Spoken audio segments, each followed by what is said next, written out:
Welcome to VB8 news.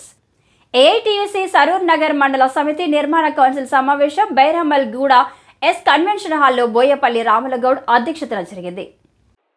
ముఖ్య అతిథిగా AITUC Rangareddy జిల్లా అధ్యక్షులు పానుకంటి పర్వతాలు అన్న మరియు సిపిఐ రాష్ట్ర కార్యవర్గ సభ్యులు సరూర్ నగర్ మండల ఇన్ఛార్జ్ ఆందోజు రవీంద్రాచారి అన్న, ఏఐటియుసి రాష్ట్ర నాయకులు మారకోని ప్రవీణ్ కుమార్ గౌడ్, ఏఐటియుసి రంగారెడ్డి జిల్లా నాయకులు సామిడి శేఖర్ రెడ్డి, సిపిఐ సరూర్ నగర్ మండల కార్యదర్శి బాతరాజు నరసింహ, సహాయ కార్యదర్శులు కందుల సుధాకర్, బోయపల్లి రాములు గౌడ్, హయత్ నగర్ మండల సహాయ కార్యదర్శి సిపిఐ సక్రు నాయక్ తదితరులు పాల్గొన్నారు.